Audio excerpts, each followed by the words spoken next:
Hey guys, thanks so much for joining me. Just so you know, my stack of books is really piling up here.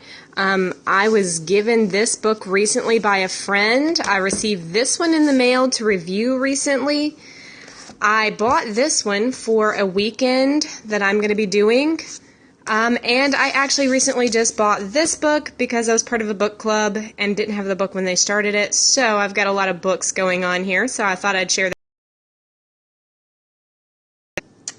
Hi guys, thanks so much for coming into my Periscope today. If this is your first time with me, my name is Keely and I am the owner of lovehopeadventure.com, and I talk about the marriage relationship a lot on the website. I do some other things, some DIY tutorials and food and things like that. But I definitely have a huge heart to talk to people about marriage and how to be closer. And today I was thinking about resolving conflict in marriage. I have an article on my website that I wrote. It's called "Don't Start Nuttin', Won't Be Nuttin'." And that's actually a phrase, a saying that we have in my house. And what it basically means is don't start a fight and there won't be one. I know that in your relationship with your spouse, with friends, with coworkers, whatever, there are going to be times when you are going to want to start a fight. You're going to come in and say something and it is fighting words. It's going to be on. This definitely happens in marriage for sure.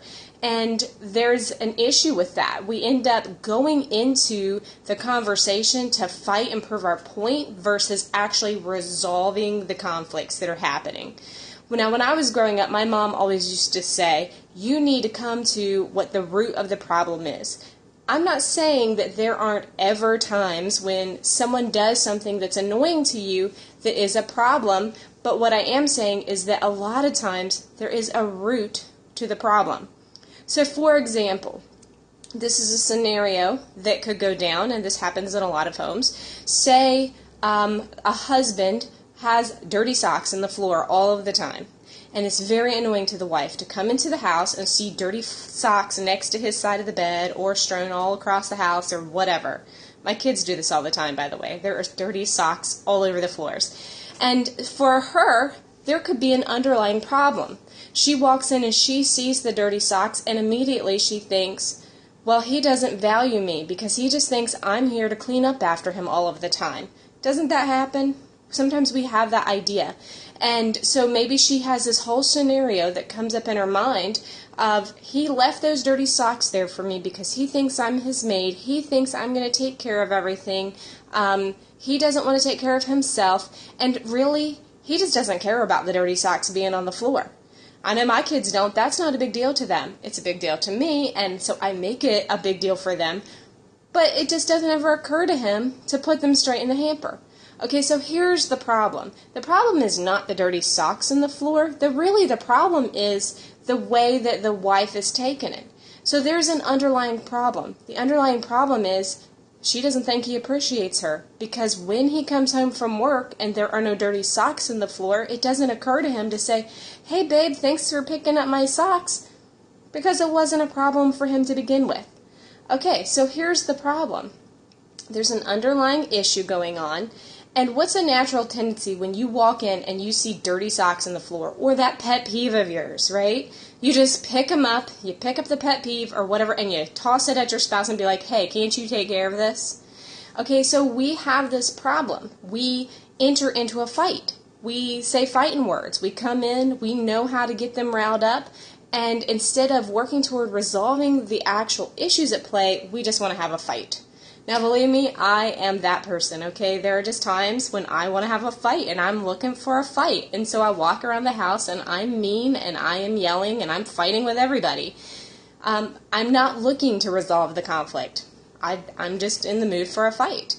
That's not healthy, okay? We need to get away from that.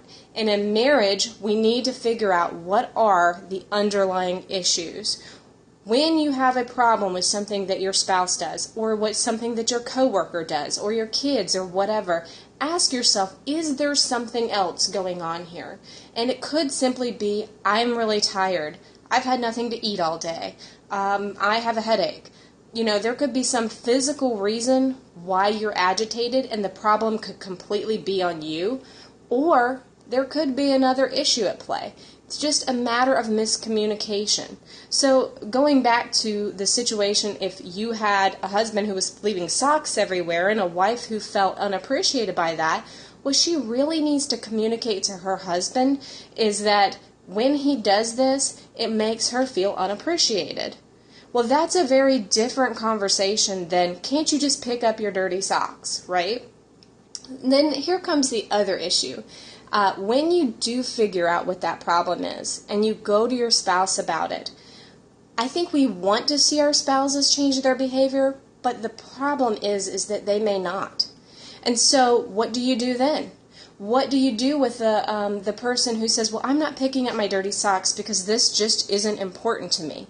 You've got one of two choices as the person in that situation. You can leave the socks on the floor and, one day they're going to have to pick them up, or they're going to have no clean socks, right? Or you can just pick them up because it's bothering you. You're the one with the problem, so you need to resolve that. You don't want socks on the floor. They don't care. They're not going to change their behavior. Then you only can change your behavior. And that is how all problem resolution works. We have an issue, we identify what the problem is, we go to the person, we share with them what it is that's bothering us, and then we put it in their hands. And if they choose to make changes, that's awesome. If they don't decide to make a change, then we have to make the change ourselves.